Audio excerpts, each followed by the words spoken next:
Got it. Welcome back, everybody. This is Dr. Maria, and I am a chiropractor in Redding, California. And you guys have reached my YouTube channel. Thank you. This is going to be the best show right here.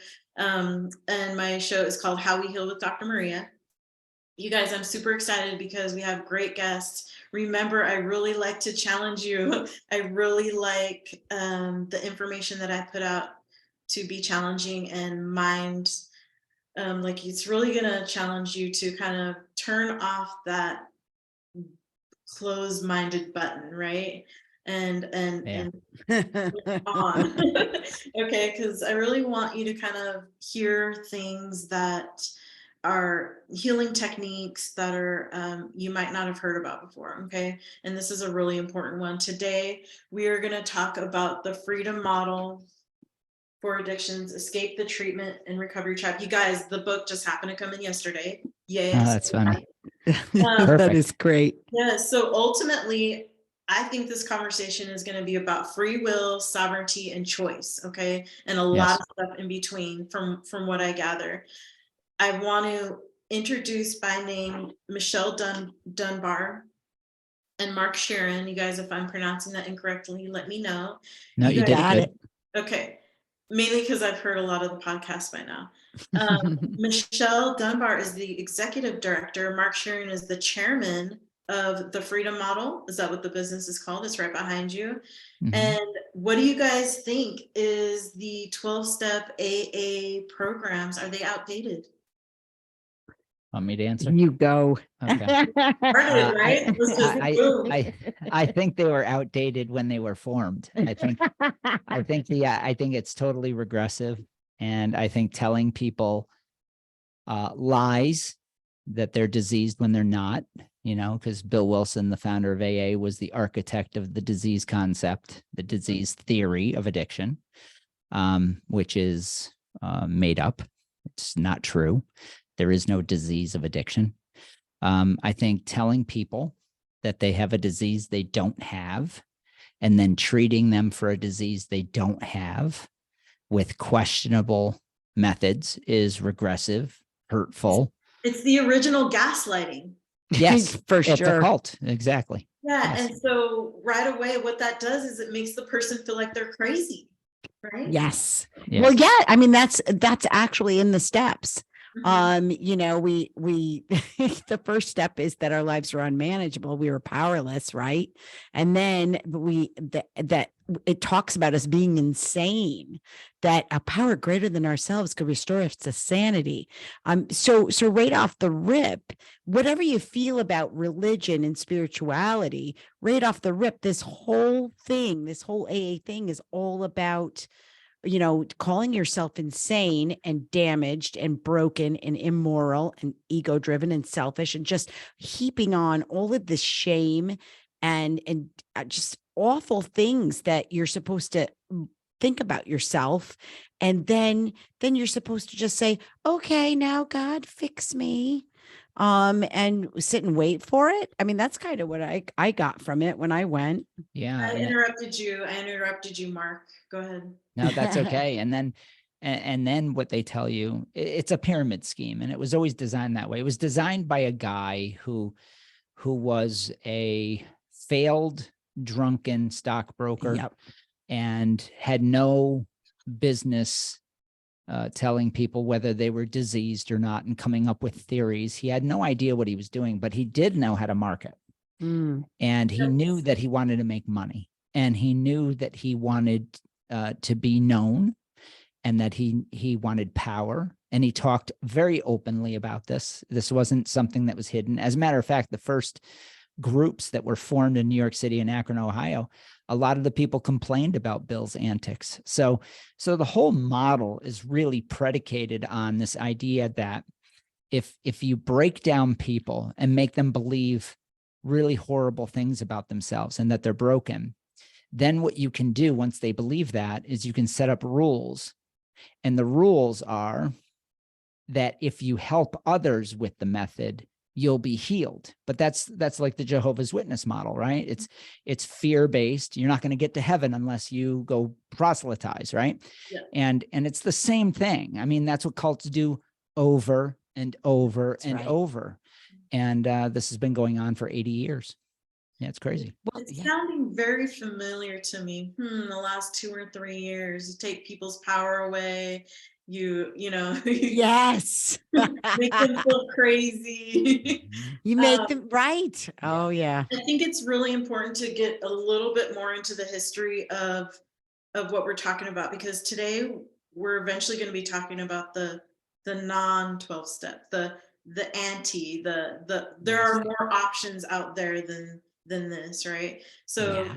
as far as the Bill Wilson piece of it, how did he get so much backing and marketing and just fervor behind him that it is still, from the 1930s to 2023, still the main thing people talk about for healing from addiction? There's a bunch of things, a bunch of societal factors that came together Yeah. just prior to Bill Wilson coming on the scene in 1935.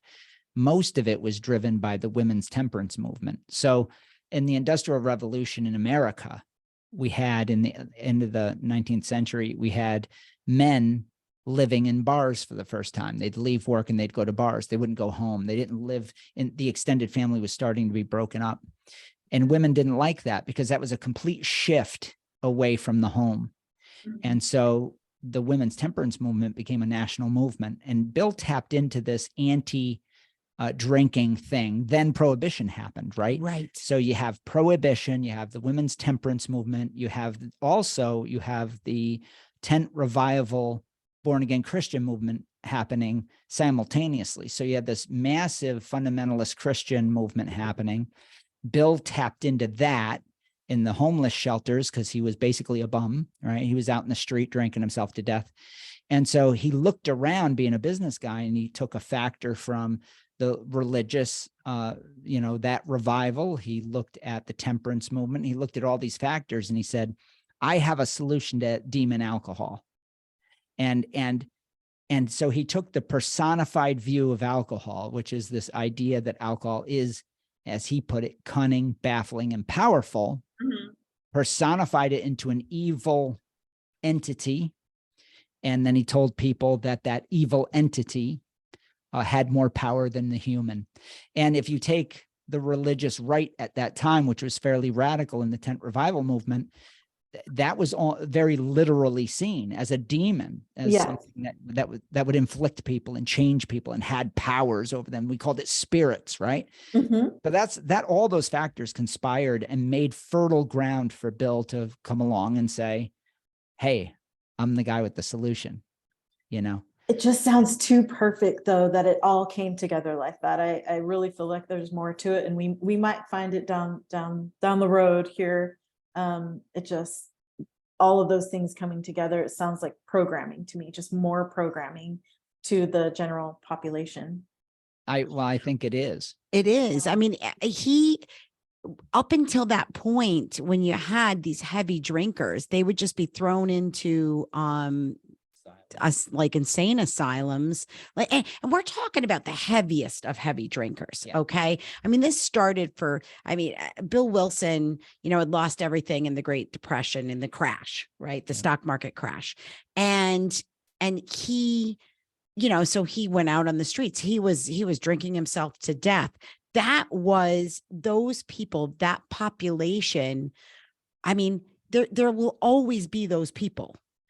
And so he basically, nobody wanted to deal with those people. So they were a opportunity to monetize. A vulnerable demographic. Yeah, that's what I was just thinking, that this population of people. And so then you had, everybody's like, oh, he's got an answer for these people that nobody had before. So it was fertile ground. Yeah. Yeah. And the other thing is, you have to remember too, that the Rockefellers were involved in funding this because they were in the booze business. Yep. And they wanted to see prohibition gone. So they wanted to have a public relations answer for the people that made drinking bad. Now, who is the person that makes drinking bad? Is the guy who's in the gutter and Drinking himself to you death, know, right? Right. In those days, you're driving by in your Model T Ford, right? Or your horse still, and you're looking at a society that's been ravaged by the Depression, and prohibition is happening, and it's not working out. You got the gangs, the St. Valentine's People are Day dying, massacre, right? Yeah. Yeah. The mob has taken over all of distribution of booze. So it's become a black market with the speakeasies. So all of this turned into a train wreck. But then Bill knew this. Bill was like, I have an answer. I have an answer for society. I just have to make people believe this shit. Yeah. You know, and people were clamoring for some sort of solution for an because, answer. Yeah. Yeah, because it was such a mess. And then the Rockefellers gave him a stipend for decades to bring this to the public and say, alcohol is cunning, baffling, and powerful. You have to be careful, but there's a society for the people that can't drink safely, you know, and isn't Bill doing a good job? So what happened was it quieted down. It gave a place in church basements to shove those people, and Bill could reap the rewards, which was the dollar in the basket and his book, because he was absolutely destitute when he wrote the book, you know, in 1939. So he saw no way to make it on the stock market because that was decimated, and his reputation was garbage, you know, so he created the cult. Interesting, because it didn't stop at that. I think I told you guys in a previous interview with just the three of us that my older sister, my parents were looking for help for her. She was, a teenage runaway, getting into drugs and alcohol, and they ended up finding a Bill Wilson home in Santa Clara, California. I'm calling it out, and no good things didn't happen there. It was Right. bad news. And so they must have gotten funding. They're still getting funding, So I don't know how all that's going. And I'm sure what I do want to put this blanket out there is I'm sure there's people that have been helped at some point. What we say is the Yeah. people that change, that solve their problem, do so in spite of what they learn there, not because of it. Right. You can't. I like that.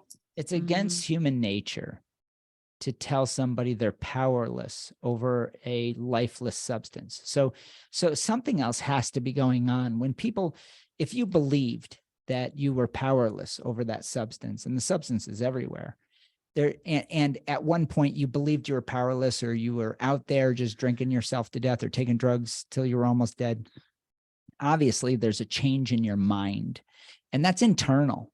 It doesn't really matter what treatment is teaching you. Ultimately, the only thing that matters is what you think personally. Exactly. So that's where the power lies. So we give credit as a society to AA. We give credit to treatment. We give credit to all these things, when the reality is it can't be the treatment, because they're not going into your brain with a scalpel and changing you. There's nothing happening. They're just talking. So there's no thing happening in treatment. There's other than they're giving you the wrong information. Yeah, so you have to overcome it. Yes. Right.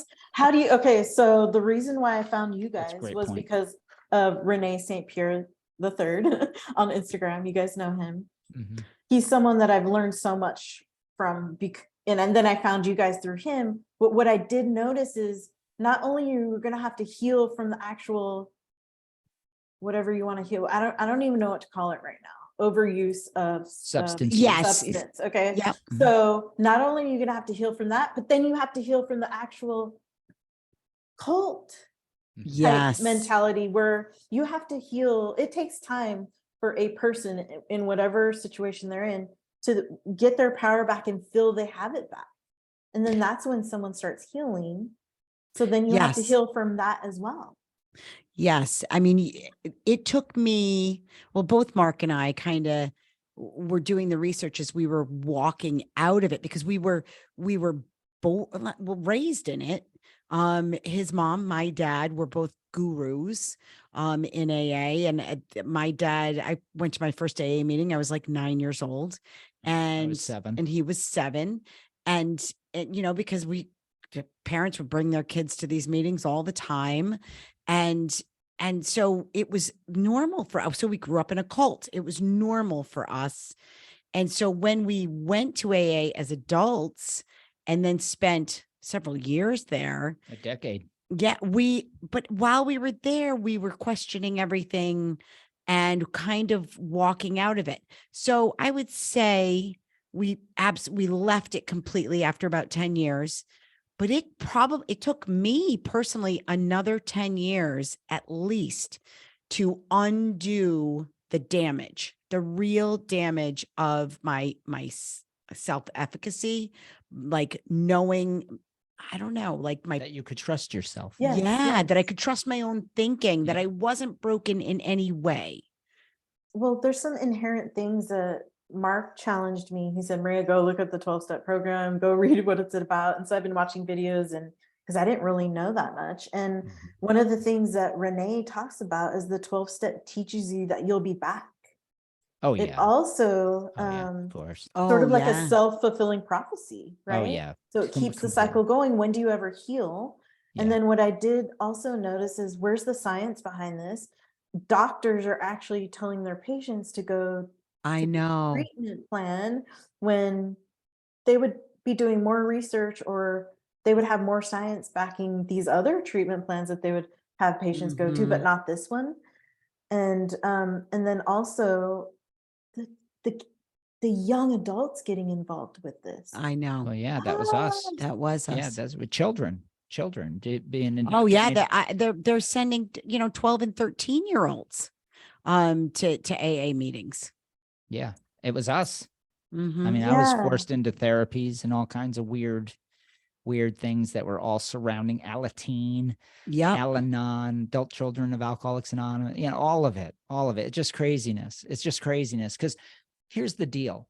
The whole premise is just false. It's just a lie. It's just a lie. So you get distracted by a lie. It's like this here, right in front of you is your own mind, right here is internally is your own mind to make decisions with. You're making decisions, and then they say, oh, no. Mm. You can't trust your thinking. And then you go, really? Like, really?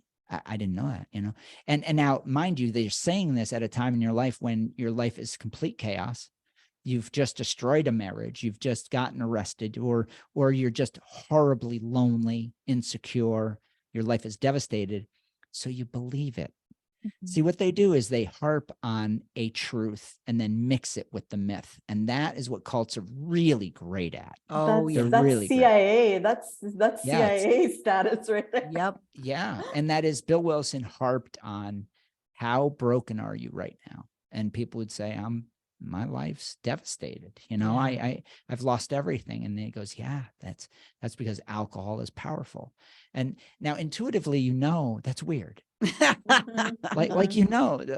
But because there's a physical sensation with alcohol and you get a little bit tipsy physically, it's very easy to believe that active placebo. Mhm. So now you're interpreting this whole thing in a weird way, and it's believable.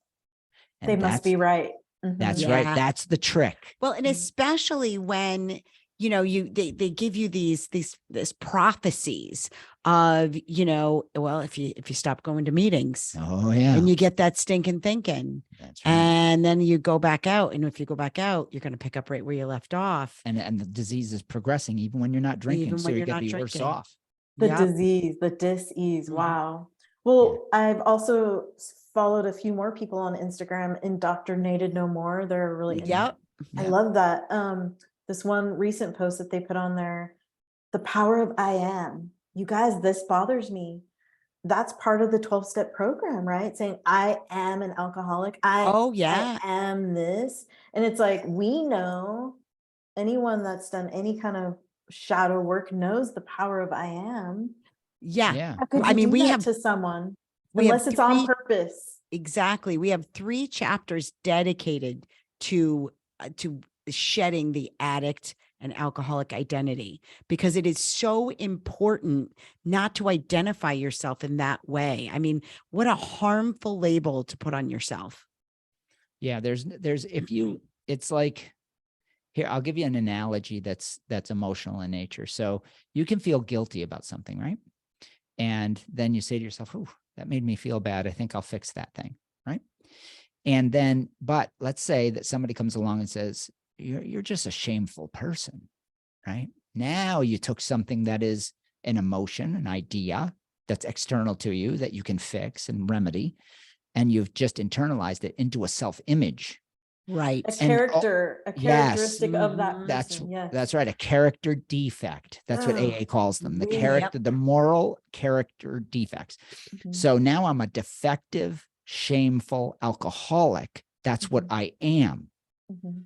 And once now you're screwed. You're forever that. It's always a battle. And it's always, and here's the wild part. And this is the stuff that really drove me crazy when I used to teach AA, but I never I believed it, know. you know? In the early years, I was so mixed up.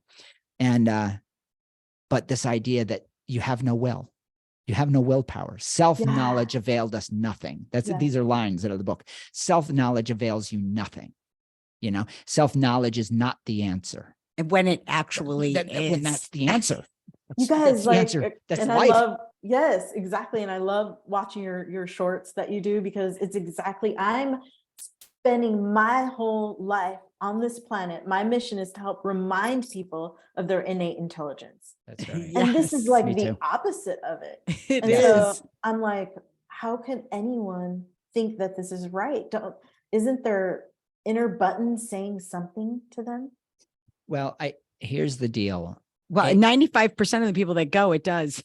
That's right. That's a great point. That's a great point. We got to point that out, that 95% of the people that go to AA don't last for 30 days, you know? No, they don't last for a year. Oh, that's right. 50% are gone at the end of 30 days. right. And I think a good part of that 50% leave after 1 or 2 meetings.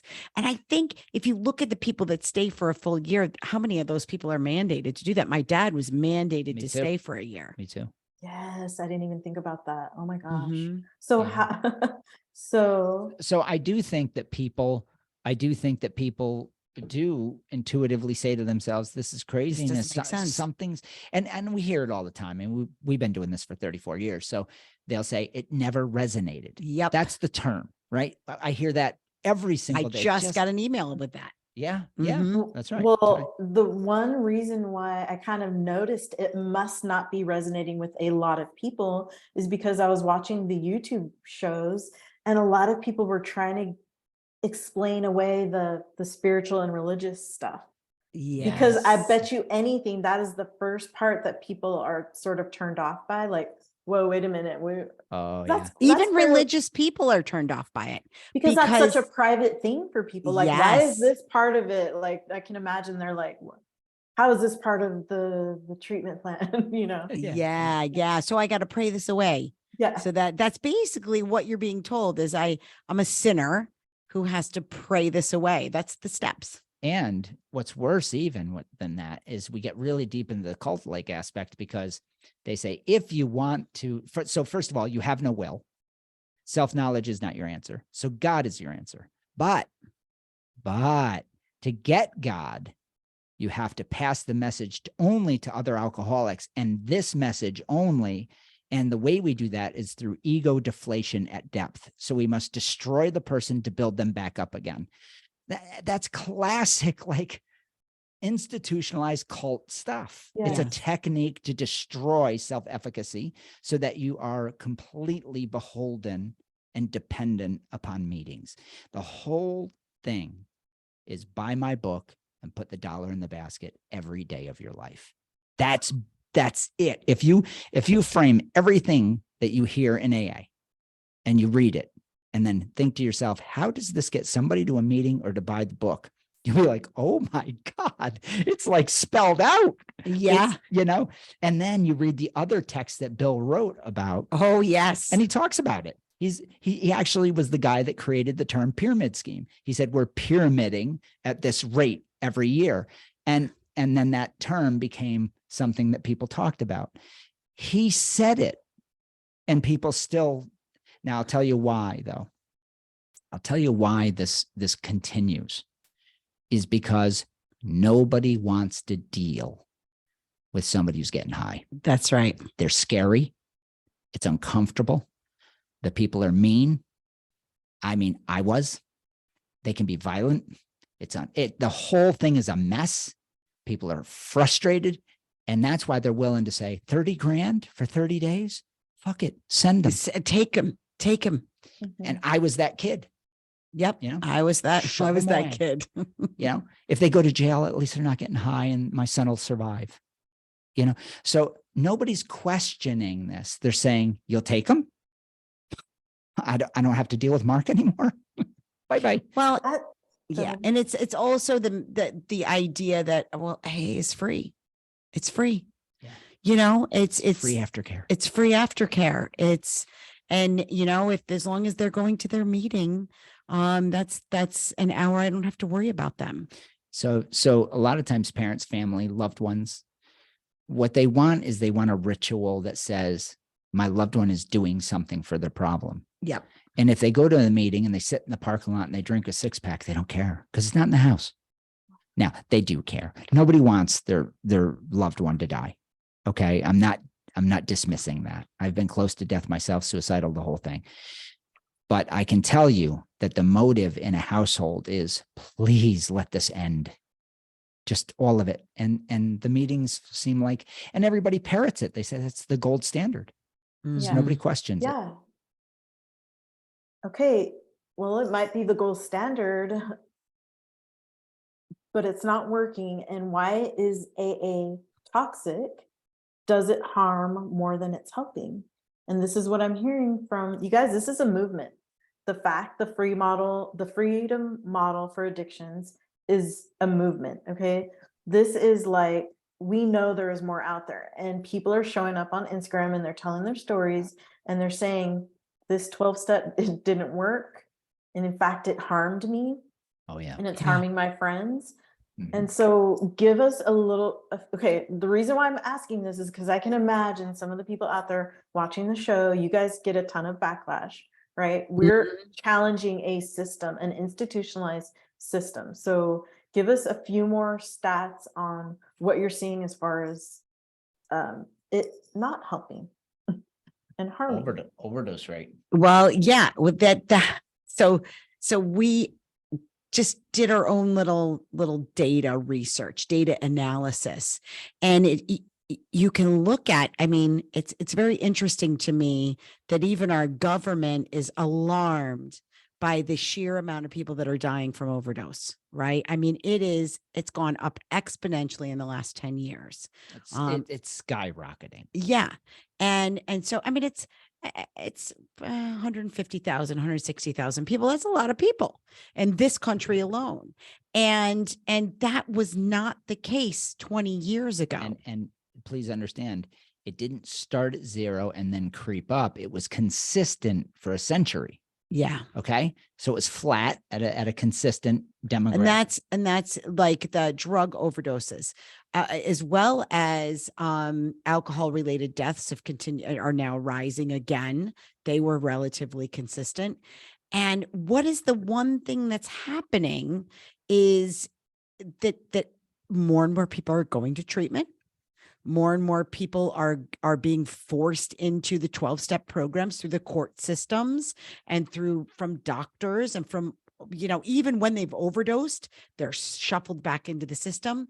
And so the one thing that nearly all of these people that die has in common is they've been to at least one treatment program.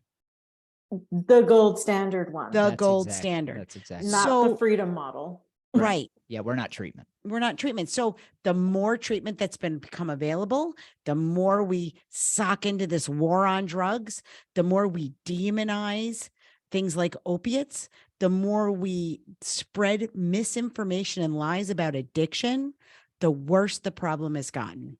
Yeah. And fundamentally, if you take a society of people, if you take a group of people, it doesn't matter who they are, and you tell them that they're powerless, broken, and diseased at a vulnerable time in their life, bad things are going to happen. Yep. Because that becomes your identity, right? There is no hope there.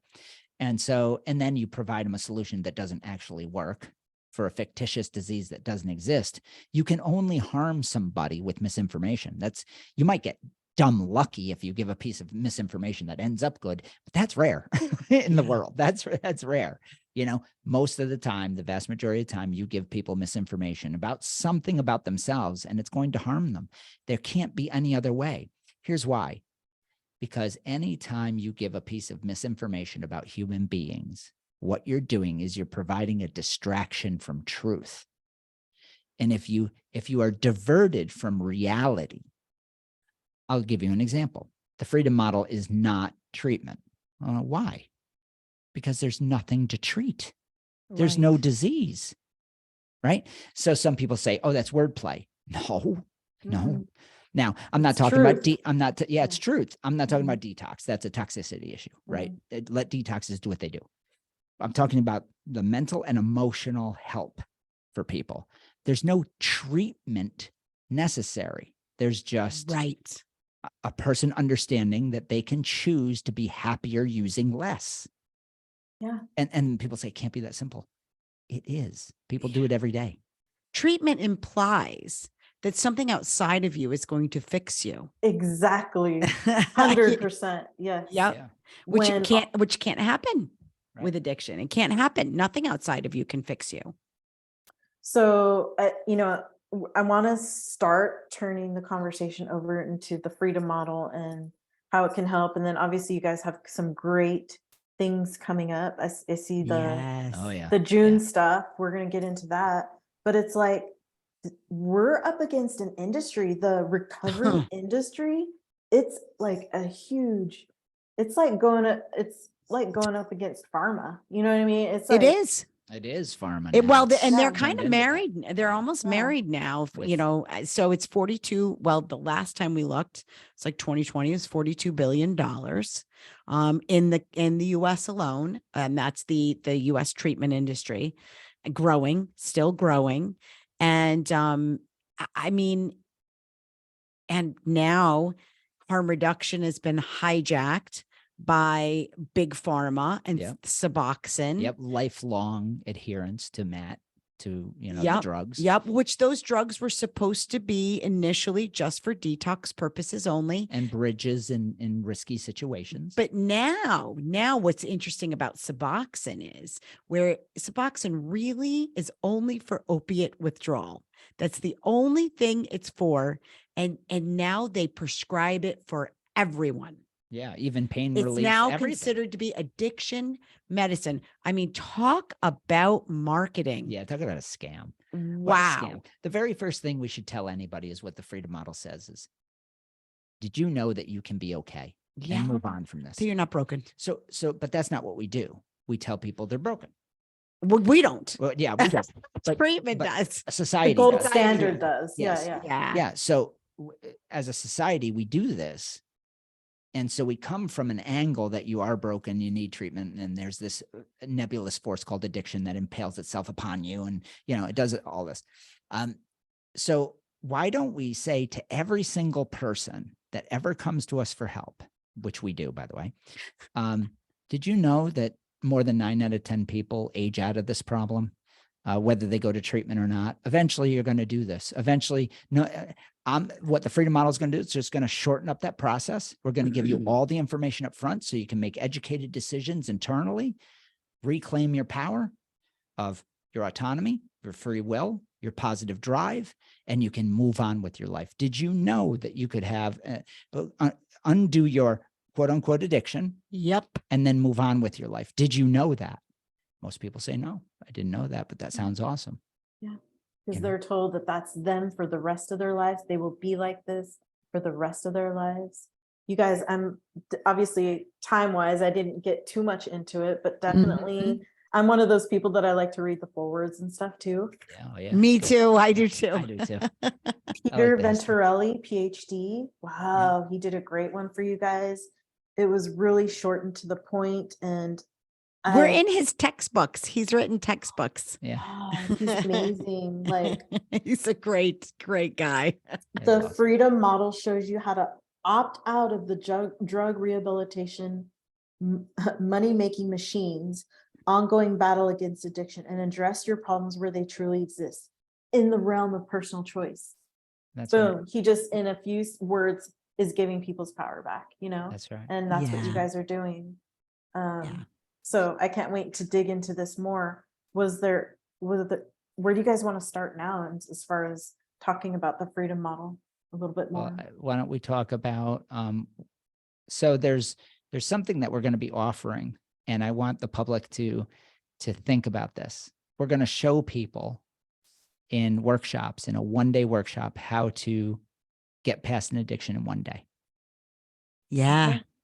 Yeah, We one day. with it's we're gonna show people that the 1-day addiction solution, that all it really is getting all of the information. You just need information. And so we're going to take people through the freedom model in just 1 day. Yeah, this is 470 pages. So we had to be very selective, obviously, with the concepts, what we need. Basically, what the freedom model does is it shows you that you have 3 things that constitute a human psyche. And that is autonomy, that you're your own person with your own thoughts, and that protects you from the world because you get to determine how you want to live your life personally. Then you have free will. You're a choosing creature. You get to choose your destiny in every given moment. And then you are motivated by positive drive, meaning your pursuits of happiness all the time. You are always positively seeking benefits. Mhm. And so we introduce people to those realities of what a human is first and say, you are this miraculous, amazing problem-solving machine. Your body gets better with more use. Your mind gets better with more use. Every part of you is literally biologically and metaphysically desiring progress, right? And is powerful. And then we say, but there's something that's blocking you from what you want to be, and that is misinformation. Yep. So you have this massive thing called recovery that is a lie. And it's a lie in all this information, all of it. There's just a tremendous amount of things that we have to debunk. Once you get those out of the way, then you're stuck with what? Yourself. Sometimes might be kind of scary for people too, Yeah. Oh, because all of a sudden it's like kind of quiet in there, and like, where do you go from there? Well, yeah. And the mythology is so, it's not just about substances. I mean, there's mythology surrounding mental health and how mental health plays a role in heavy substance use. And so we have to debunk that your mental health is a cause for your heavy substance use. That's a tough one for people to really understand and grasp, but it's so important because now we have this whole generation, at least the last 2 or 3 generations now, that are dual diagnosed. Now there are people that think, not only am I broken because I have the strong preference for intoxication, but I have a strong preference for intoxication because I have depression and I have anxiety and I have bipolar and I have all these other things. And there's no data that shows that that's even reality. But now you have people that are stuck in this loop thinking, I have to solve my depression to solve my addiction. But my addiction causes more depression, and then my depression causes more addiction. And there's no way, it's an infinite loop. There's no way out when you get the truth and you realize, oh, these things are separate. Mhm. You're completely separate. And I can solve my heavy substance use, and I can find out how to solve my depression completely separately. I call it like the rubber band ball. So what we do is we help people, untangle it and then solve each issue one at a time.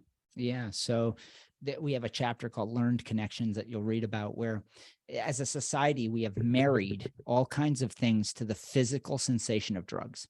Mhm. So fundamentally, when you take a drug, you get a sensation in your body and your brain, and you observe it with your mind. That's what drug taking is, right? Substance Mhm. taking.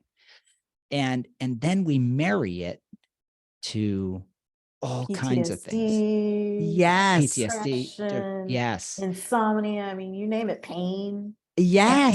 and Mhm. fantasies and how we Mhm. socialize and sex Yeah, and everything. going to the bar and maybe being creative. Yeah.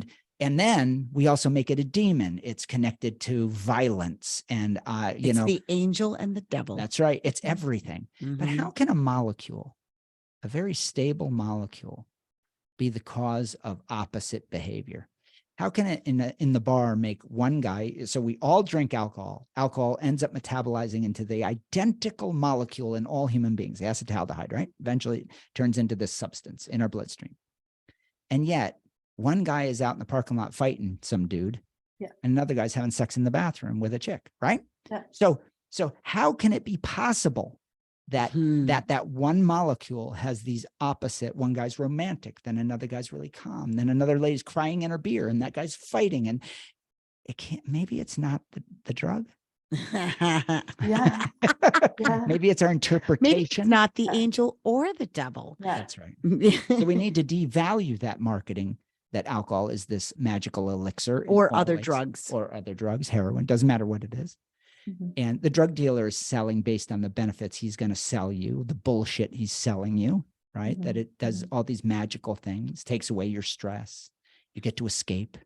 It has all these mental and emotional medicinal things that it can do. It can't do any of that. That's all our interpretation. It's all marketing. Well, All I marketing. mean, a chemical, what I tell people is a chemical is a chemical is a chemical, whether it's pharmaceuticals, street, or food, right? Yeah. So food can do all this too, so Yeah, your cer- interpretation. Your fits. interpretation. That's Yes. right. The The food whole, doesn't do it. it's so bread, funny. chocolate, Yes, it's so what we funny. think that it's doing, that right. dopamine, We call them Um, even comfort foods, don't we? Because Yeah. they're supposed to be comfort, but you can make a comfort food whatever you like. Yeah. You know, we've never had a commercial about food that just shows people eating like slobs, just eating like slobs. Because we all eat just like slobs, right? When we're home, we're watching Yeah. TV, food's going all over the place, and right, it always shows Betty Crocker in her nice thing, Yeah. flowers and sunshine coming through, right? So we interpret it as comfort, right? Mhm. So these are interpretations based on marketing. And this has been going on for thousands of years. It was a Yes. currency. Booze was a currency with the monks thousands of years ago, So it's our interpretations that are so powerful. And that's good news, because that means we get to run the narrative or deconstruct it. And that's what Yes. this book does. This book in our programs, we deconstruct, we devalue the drug to its most base element, which is that it gives us a physical sensation that we interpret. Yeah. And we get to change our interpretation and therefore gain mastery over it. Yep. And again, if the person chooses, they can take their power back. And that's Yes. plain and simple. Yeah, it's And awesome. yes, and the fact that it is simple, a lot of our answers and solutions come from within. And True. I think most of them do. I do love all the help that you're giving people in the book. And I do want to mention a little bit about this book is it's basically free. I mean, I just had to pay for postage or something. So I like Yep. that. I'll probably buy a few more to, have them in the office and stuff, or to just hand out, or I want Yeah. to remind people now they can go to, I think it was, sorry.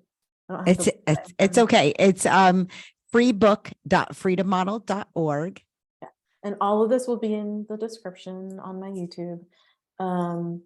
Do you guys want to talk about, I really liked the family thing that you're doing right Oh, now. yes. The Families Yes. Moving Past Addiction Masterclass. Yes. I'll definitely put that information in there. Yeah, ahead. we do that. We try to do that every week. Now on Thursdays at noon Eastern. And here in the US, because we actually have fans all over the world. And it's a 1 hour, like it's Mark and I live, and we take families or whoever wants to come and join us through a very brief overview, but somewhat detailed, of the freedom model, and let them know, we debunk the biggest myths. We let them know the good news, which is 9 out of 10 people get over the problem as a function of age. And that most of those people like almost 90% of the people that get over it don't go to treatment at all. They just solve their problem and move on. There's been a lot of research that has shown that. And so But- we show them the research. But we also show them, so we show them that there's a solution for their loved one, but we also show the families how to find peace. Yes. So it's these familial relationships are so tough in some cases. And when I say familial, I mean spouses, right? To their significant other. It could be to a friend. It could be a mother that's watching, in the master class for her son. We get a lot of that. And so we're in this, just like what you're seeing now. We're giving a presentation and we show them how to finally analyze the relationship and then make some new moves based on the idea that, hey, did you know that your loved one is really in control of themselves and you don't have to continue this neurotic lock. You can separate. Doesn't mean you're kicking them out. It doesn't mean any of that. We don't tell people, we're not prescriptive in telling them what they should do with their loved one. We're saying that all options are open and each relationship is different. But here's the good news. They are able to move past this, and so are you. You don't have to be responsible for their happiness anymore. Right. And Exactly. you get to be responsible for your happiness. Yes. And then people are blown away by this. They are absolutely freed and excited to move on with their lives and finally get on with things and change their relationships, heal their relationships. I love that. It's empowering for them, for Yeah. sure. Was there something more that you wanted to say about that, Michelle? Yeah, well, I just wanted to say that one of the things that the recovery community does and treatment does is it puts families at odds with the substance user. And the goal of the master class is to show them that that does not have to be the way, that you can actually build this relationship, repair this relationship, regardless of what this person chooses to do. It doesn't have to be this all or nothing, you need to get out. And families end up feeling lots of shame and guilt and fear because they don't know which way to turn. They get so confused. And so we're just saying, we're taking the temperature down and we're saying, this is not a terrifying situation. This is a hopeful situation. You have more control over yourself than you ever knew. Your loved one has control over their behaviors. Everything you've learned is wrong, and it's making you fearful, and it's causing this horrible rift in your relationship. And I mean, there's nothing worse that you can do in a familiar relationship than hire an interventionist that comes in and everybody And terrifies everybody. terrifies everyone. So we help people to get hope and realize what they can do, concrete strategies they can do to help their loved one and help themselves. And lastly, it's free. And it's free. Which, Right. which Public one? service. Which one is The free? master master class is Okay. free. Okay. Yeah. The main thing that I'm hearing from you guys, from both of you, is that you're giving people so much hope Oh, back. yeah. And data. And data. Yeah. So it's yeah, got you- teeth. The hope has yes. teeth. The hope has teeth. You guys have helped a lot of people already. You've seen this work. Oh, yeah. And so you have those testimonies Oh, yeah. behind you. Hopefully people are sharing that. Yeah. What I would say is definitely get on to the Freedom Model Instagram. I think you guys are probably on Facebook too. I don't know. Oh, I yeah. We follow are you on guys TikTok, everywhere. Oh, Yeah, TikTok. we're Okay. everywhere. We're on Twitter, but primarily Facebook and Instagram and YouTube with the Freedom Model YouTube channel. You can subscribe and see all of our podcasts on there. We have a couple hundred videos on there now, I think. Yeah. It's more. so It's much. I crazy. love what you guys have for us to choose Mhm. from. Just for someone on the outside looking in, as a doctor of chiropractic, I want to know more. I want to know how my patients can be helped or what options that they have. And it just so happens the other one doesn't resonate with me, so you're on my show. I'm not one to promote slavery of any kind. That's right. Yeah. That's right. So as we're kind of closing to an end, was there another new thing? I feel like was there a new other thing coming up that you want to mention? Well, we I think have, you already did the 1 day. Yeah. We're but the gonna, one day is for the substance user. So we're going to have one for the substance user Okay. and then one for the family. So they're Okay. two completely different presentations. And Okay. so, and they're limited to 4 people. And what else do we have? we are actually going, we've gone back and forth on whether we're going to do a master class for the substance user. And I really want to do it. And I think we're going to do it. That means we're going to do it. That's what that means. Like we wanted, like we want the families. It's with this.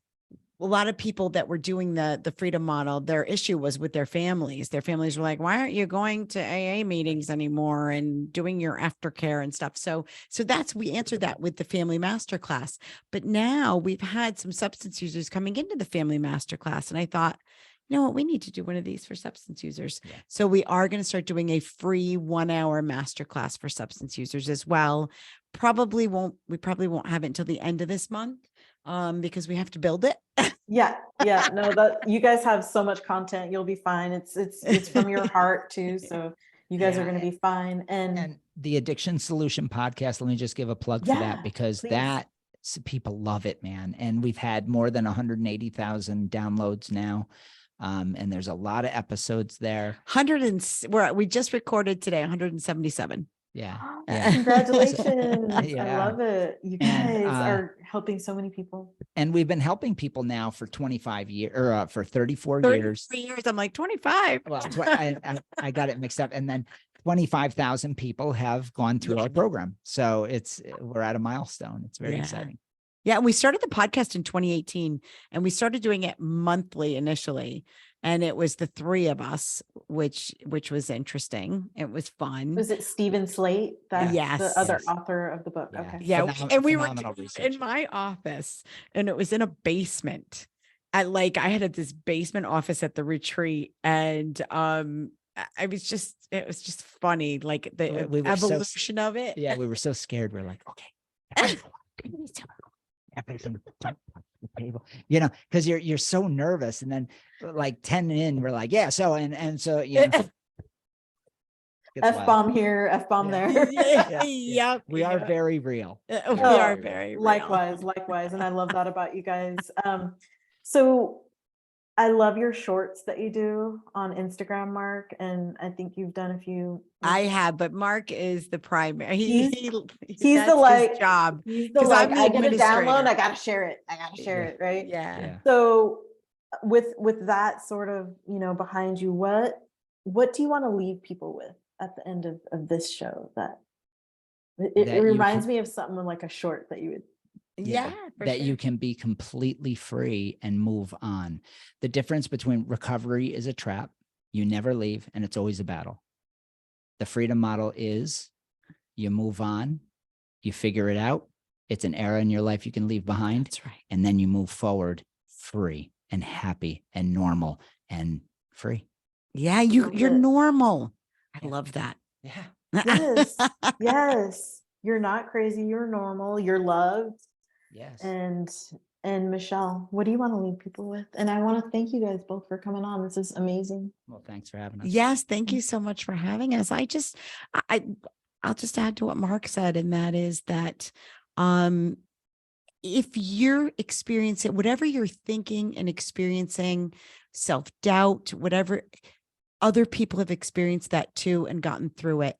And just know that you're absolutely not alone. And there is a solution and you can totally be free. I love that. You guys don't know me well enough yet, but that is what I talk about all day long is That's freedom, medical freedom, free will, Yeah. sovereignty, hope, truth, unity. So I want to thank you guys for coming on. I hope there is a second one in the future. Yeah, some for cool sure. things that Sure. you guys might have in the future, but thank you for your time. And God bless you guys. You're doing so much for humanity. Yeah. Well, thanks for having us. Thank you so much for having us, Maria. All right, guys. All right. Take care. Bye, everyone. Bye.